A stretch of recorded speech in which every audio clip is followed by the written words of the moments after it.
Bienvenidos a su programa Nuestra Historia, donde analicemos diversos hechos históricos de la región, del país y del mundo.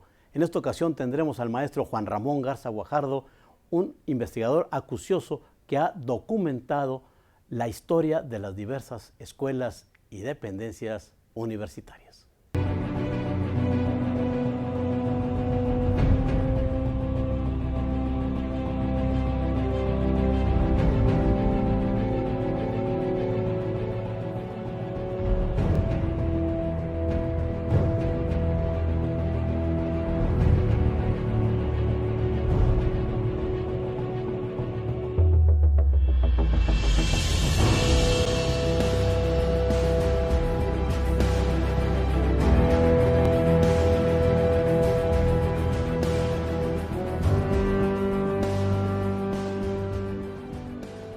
En esta ocasión, en el programa Nuestra Historia, tenemos al investigador Juan Ramón Garza Guajardo, maestro, historiador, un investigador prolijo en sus escritos y que ha estado en el Archivo General del Estado, el Archivo Municipal, la Capilla Alfonsina y una gran cantidad de repositorios documentales y ha producido una muy buena cantidad de libros.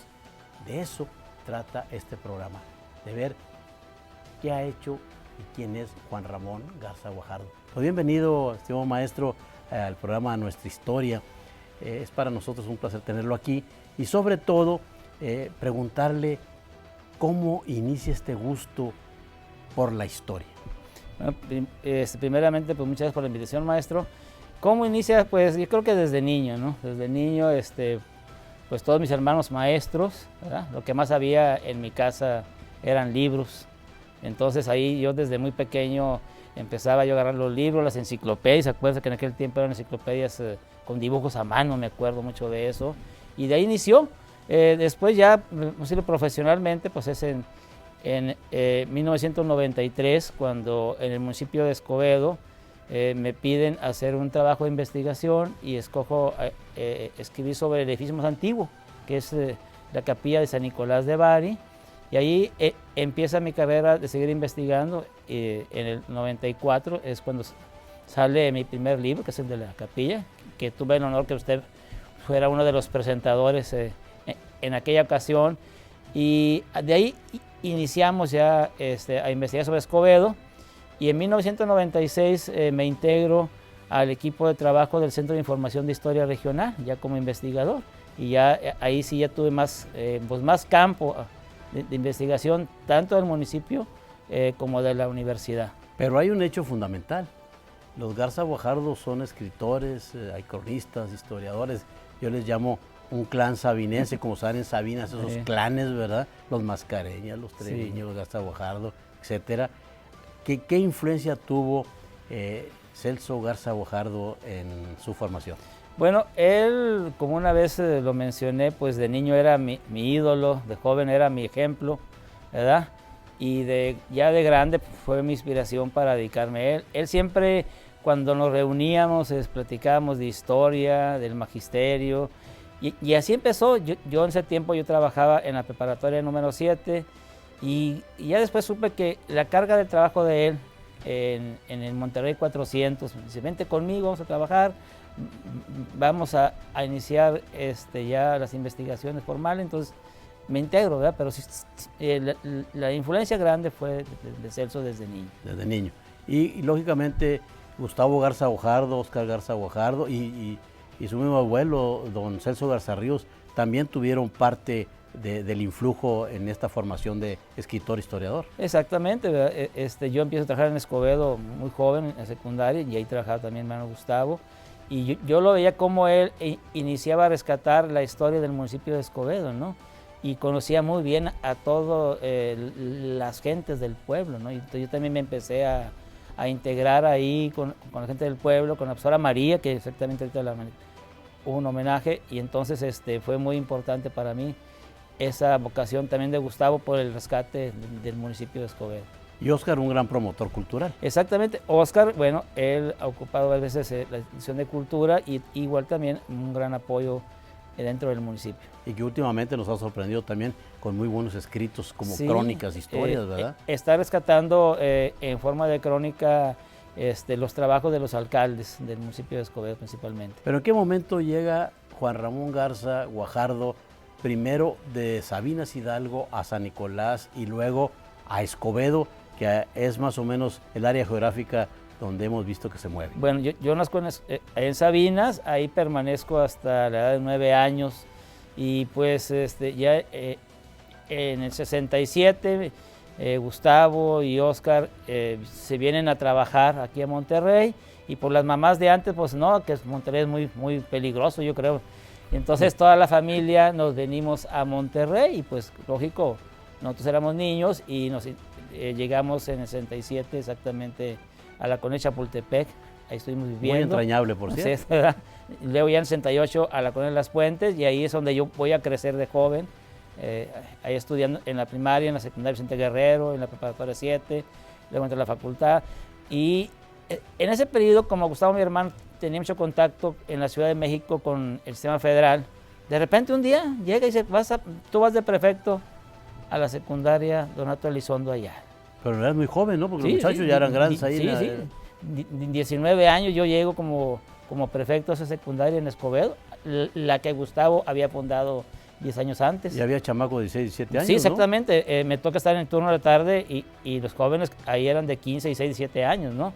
Pero mejor eso me ayudó a que los muchachos se identificaran mucho conmigo, ¿no? Y trabajamos muy a gusto en secundaria. A mí me gusta mucho el deporte, entonces yo traía equipos de fútbol ahí en las ligas de ahí. Igualmente me gusta mucho el teatro y también tenía un club de teatro que llegamos a hacer festivales, se llamaba el Club Fruta Verde. Fíjate nomás, qué interesante ese inicio de Juan Ramón Garza Guajardo, pero regresamos en un momento.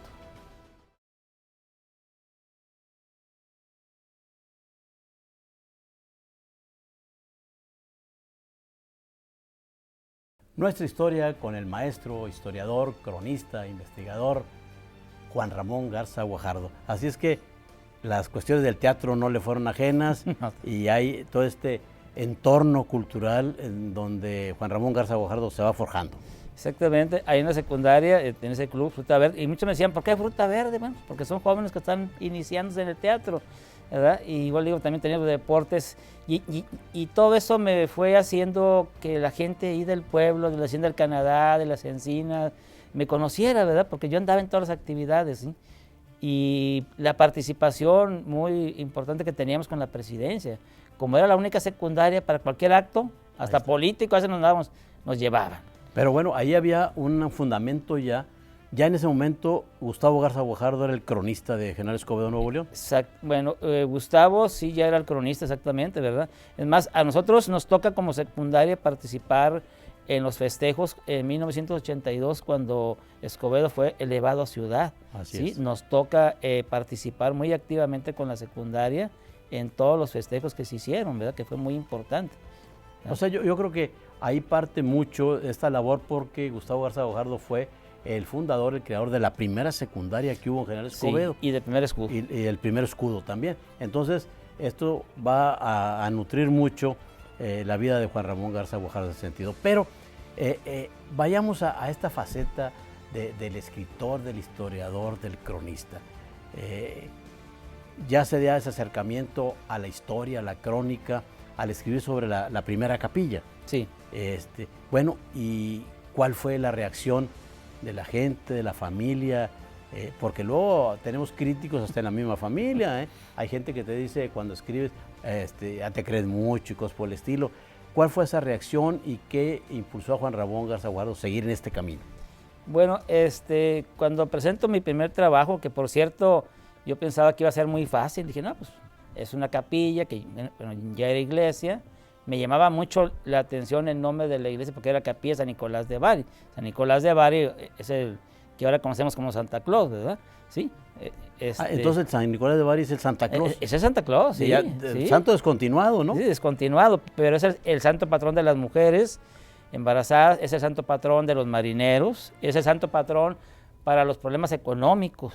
O sea, cuando pues hay que tú tienes rezarle, ¿no? problemas económicos, porque dentro de su historia él ayudó a un padre dándole dinero para que no vendiera a sus hijas. O sea, dentro de la historia de San Nicolás de Bari. Ya después cayó en manos de los norteamericanos y lo fueron transformando en lo que ahora conocemos como Santa Claus. Y que una bebida de esas Sí, de cola lo hizo muy Lo famoso, hizo ¿verdad? muy famoso, Bueno, ¿verdad? entonces ese es el santo patrono y de ahí surge este primer libro de entonces, Juan Ramón. por eso me llamó la atención, o sea, ¿por qué ese santo patrón? Y resultó muy difícil porque era una pequeña capilla con muy poca historia documentada. Fue más la historia que pude juntar con la gente del Oral, pueblo. testimonios orales. Exactamente, ¿verdad? Muy interesante. Entonces, se presentó el libro, que usted estuvo presente, que fue el presentador, y pues eso, como dice usted siempre lo ha dicho, te pica ese declive, como dice usted, y ya. Es el gusanito, ese virus. Ese virus. Ya no dejas ¿verdad? Entonces, de investigar. me acuerdo que acabé de terminar ese libro y voy con mi hermano Oscar y ¿sabes qué? Voy a iniciar otro. ¿Sí? El de la estación Topo Grande. Bueno, pero antes, ¿qué comentarios hubo? Bueno, la gente del pueblo, olvídese, o sea, engentada, muy motivada porque pude juntar con ellos por la misma confianza que tenía una gran cantidad de fotografías, las cuales incluimos ahí. Me acuerdo que desde la presentación una señora muy emocionada se paró y dijo, yo vengo aquí tenía yo 7 años.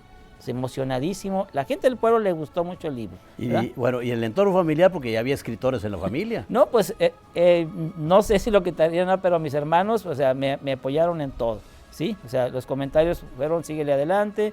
Y como digo, o sea, luego, a los 2, 3 días dije, voy a hacer otro. ¿Y cuál fue el siguiente? El siguiente fue rescatar una vieja estación que todavía estábamos luchando por rescatarles, la estación Topo Grande. La estación Topo Grande está a las afueras del pueblo, es sobre la vía que viene de Torreón. Sí. Ese ferrocarril lo hizo la compañía internacional. Y ahí está la casa del mayordomo. Abandonada. Abandonada. Bueno, está en posesión de unos ex ferrocarrileros, pero es de 1999.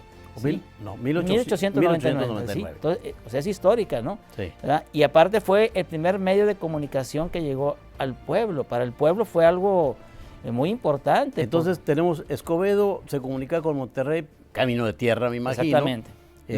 Lo que es ahora Barragán. En el futuro lo engravaron, lo que es ahora Barragán, por ahí era el camino real, podemos decir. El camino real que se llamaba el Cadillal. No existía lo que es la carretera nacional. ¿Hasta cuándo empezó lo de la carretera nacional? La carretera nacional es hasta el 36, es cuando se terminó la carretera nacional. Sí, pero el entronque que hay de la carretera nacional. La avenida Benito Juárez. Es la avenida Benito Juárez, en exactamente. 44 más o menos. 44. Sí. Entonces estaba casi aislado Escobedo. Aislado, porque acuérdense que en 1882 es la vía Laredo-Monterrey, ¿verdad? Pero ese pasa por San José de los Sauces, un pequeño ranchito que está pegado a Escobedo, entonces como quiera le quedaba lejos. Pero cuando se crea la vía Torreón-Monterrey, esa queda a las afueras del pueblo, entonces ya la gente podía ahí tomar el tren y poder irse a Monterrey. Fede, no quería que pase desapercibido que Escobedo, el que conocimos nosotros, ni por asomo es el Escobedo de ahora, porque en 1960 tenía 1000 habitantes. 1000, ahora no sé cuántos tenga. Ya rebasa los 300,000. Sí, eso es tremendo, ¿no? Sí. Yo recuerdo que en el censo del 70 que dirigió Gustavo Garza Guajardo, fue un boom porque se comentó en la República, de 1000 pasó a 10,000. Y de ahí, fue el municipio de mayor explosión demográfica en todo México. Tremendo. Sí. Y todavía hay mucho terreno donde crecer. Pues tengo entendido que todavía queda cerca del 35%. No, entonces va a ser una ciudad enorme. Bueno, pero regresemos a esto de los libros en un momento, en el siguiente segmento de Nuestra Historia.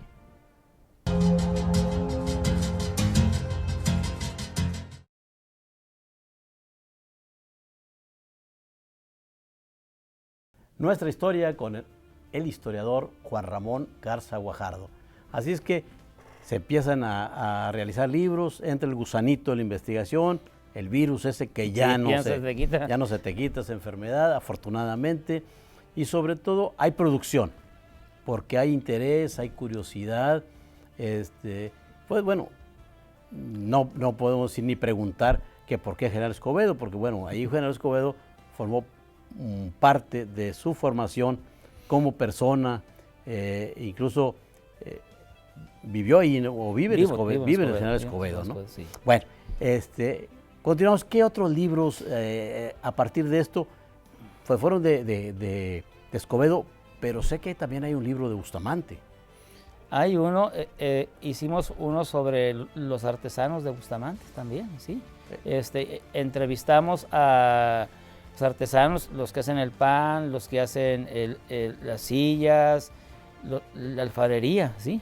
Hasta ese momento se habían escrito algunos artículos y demás en la prensa, en algunas revistas, sobre las artesanías y gastronomía que se hacía en Bustamante, pero no había un libro exprofeso sobre esto. Sí. Constituye el primer libro que se hace en Bustamante de estas artesanías y de estos oficios, ¿no? Sí, ese fue algo así porque una vez que fuimos pues nos llamó la atención y entonces bueno, empezamos a entrevistarlo así, ¿verdad? Entonces ya nos quedaban 4 o 5 por entrevistar y fuimos otra vez, entonces armamos ese libro pues rápidamente, ¿verdad? Entonces, dentro de su obra han sido muy importantes los testimonios de historia oral.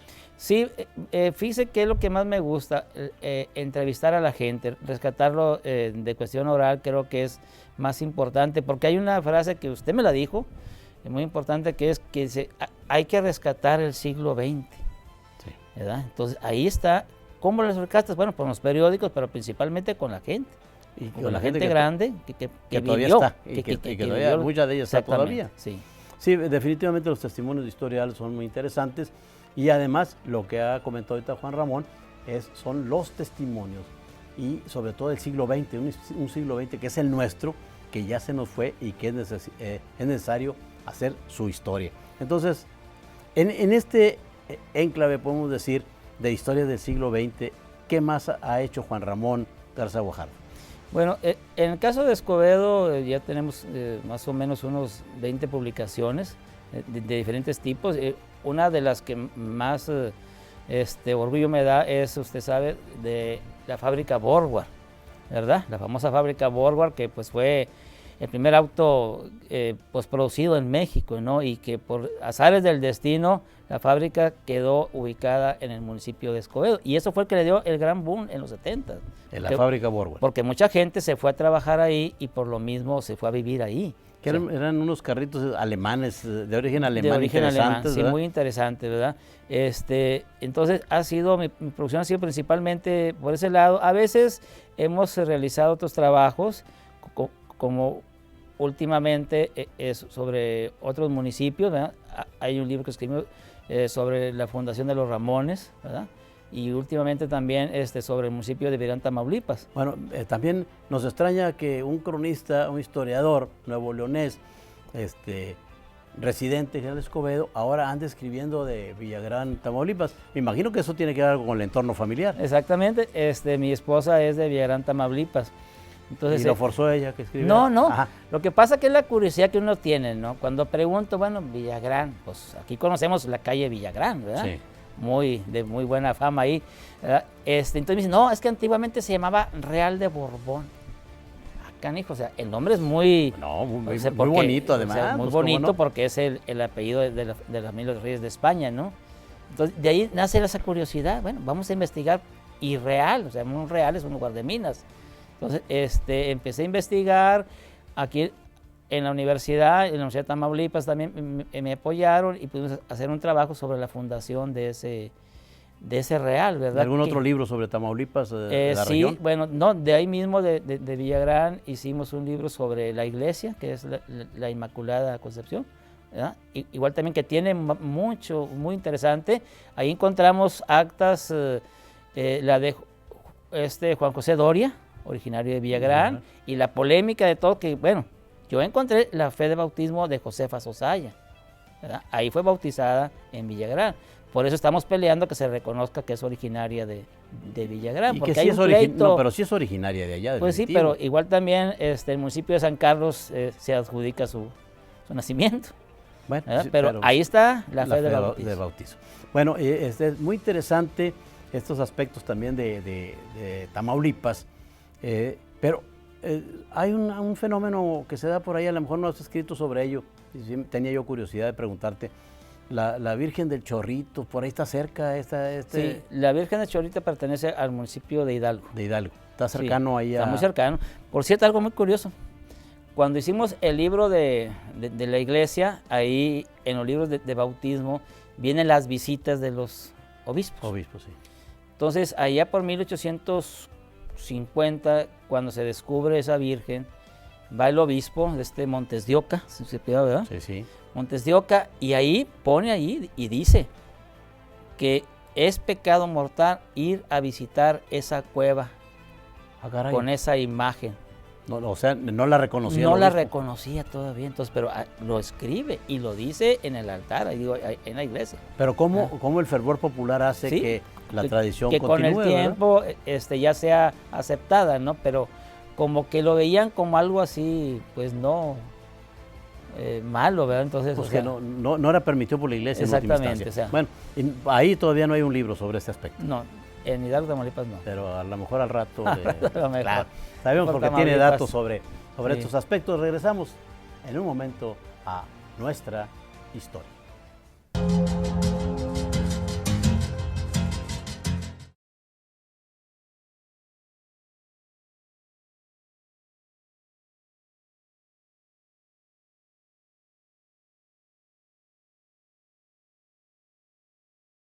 Interesantes conceptos en nuestra historia con el maestro Juan Ramón Garza Guajardo y su gran actividad como cronista, como historiador, como escritor.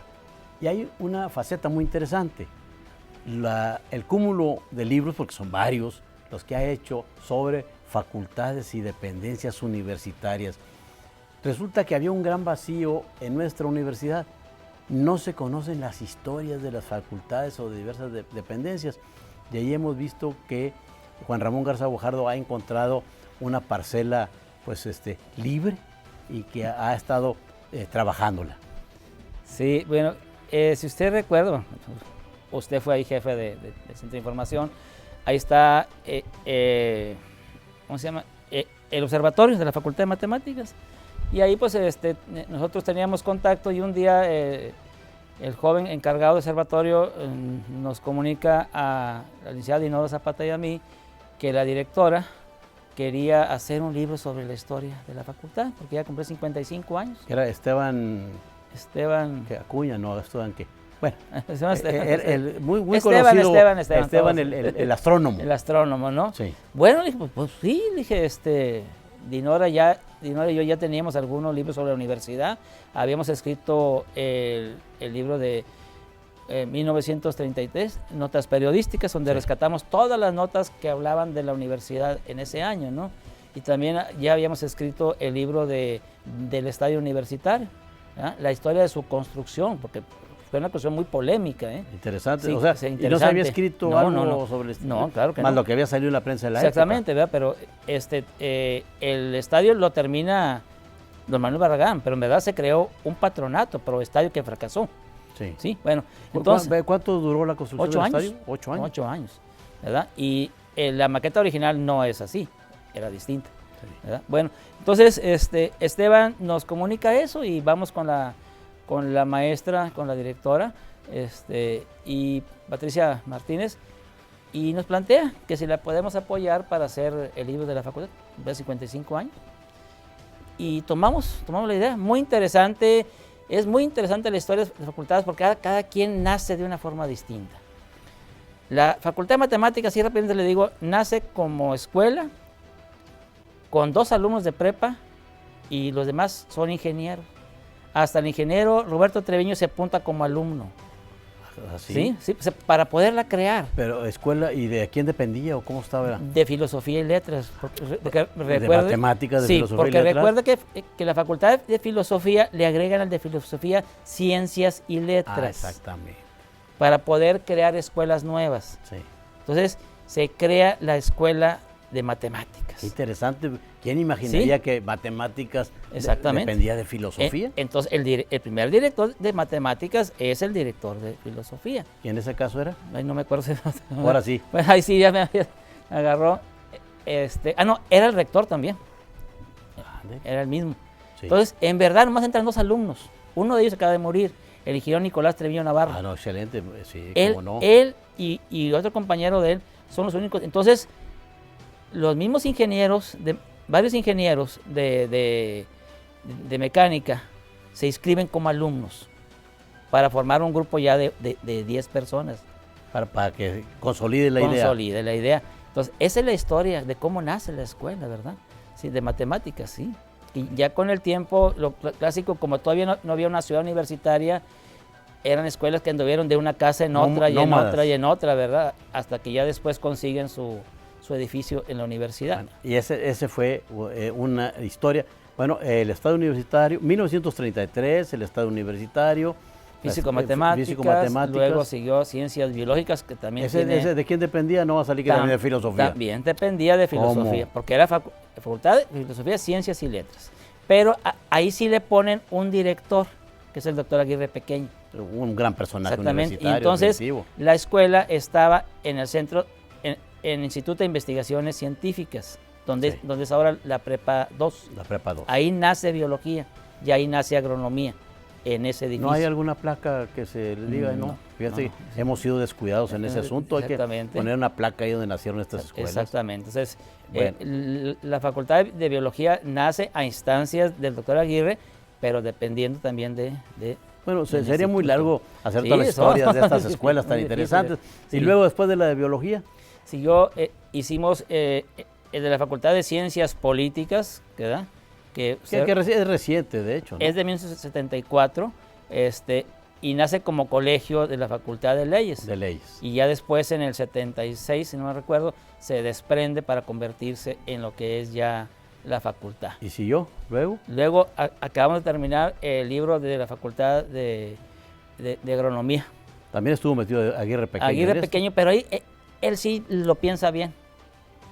Y para que no dependiera de filosofía, él pide al consejo que nazca desde preparatoria. ¿Cómo? Sí, o sea, nace primeramente como preparatoria. Es escuela de agronomía, pero empiezan desde el bachillerato. Ah, desde ahí los llevan los muchachos. Exactamente, hasta especializados ya en eso. Exactamente, sí. O sea, sí. No se van a la prepa, al colegio civil, ni a... No, empieza desde bachillerato. Es la única escuela que empieza desde bachillerato. Qué interesante. Y es el último libro que han sacado. Exactamente. Pero hay coautores que han trabajado contigo, con usted en ese sentido. En el de matemáticas, en el de biología y ciencias políticas, la licenciada Dino Zapata. Sí. Y en el de agronomía, ahorita nos apoyó en trabajo el licenciado Jesús Ávila. El historiador Jesús Ávila es subdirector del Archivo del Estado. Excelente historiador. Juan Ramón, yo creo que ha sido muy prolífica y muy exitosa llenar ese hueco que había y que hay, porque hay muchas facultades que no tienen este fundamento histórico, y es necesario que los directores, los alumnos, los maestros conozcan la historia, las raíces y esa identidad cultural que marca cada escuela. Pues bueno, Juan Ramón, te agradecemos todo lo que vale el estar con nosotros en este programa de Nuestra Historia. No va a ser la última vez, y aquí te esperamos en un futuro programa de Nuestra Historia.